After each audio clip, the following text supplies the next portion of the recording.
I think it's a big compliment to Gibraltar government that it is embracing the new technology. I think we see different reactions all across the world.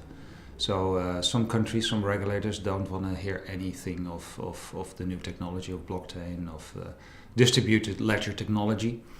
But I think that's wrong, because ultimately it's for real, it's happening. So I think the better approach, I think, which your government is following, is to embrace it and then make sure you regulate. So you really make sure it works for the better, for society. Do you think there is a willingness from the more traditional financial services industries to work hand in hand with the digital asset community?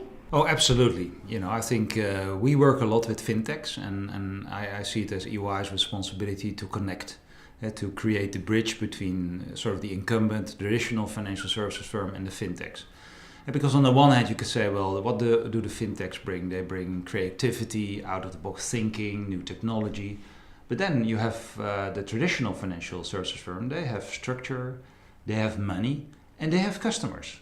So I think they team up very well. I think that's an ideal combination.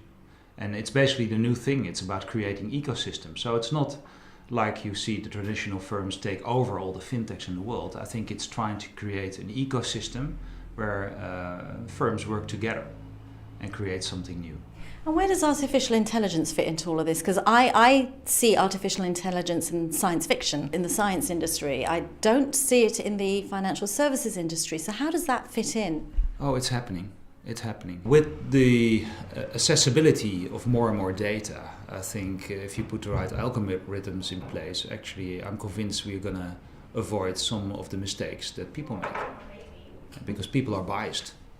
And they sort of try to ignore data, take decision based on their bias. So if we are supported by AI, I think it will lead to better decision making. And we see that happening. I mean, we can see that happening in processes like credit scoring.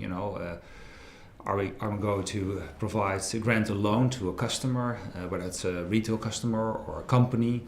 I think with the availability of reliable data, I think artificial intelligence is going to take off, and it's already happening, and I really believe in the future.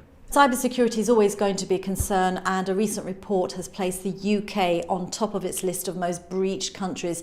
So can cybersecurity keep up with the latest developments in financial technology? I hope so, and it's absolutely necessary, because I share your concern. For me, cyber risk is the number one risk that we face in the financial services industry. So we are working quite a bit with our clients to address that. But of course there's always going to be the catch-up, Are you able to stay ahead of sort of the criminal elements of society? And we need to work together.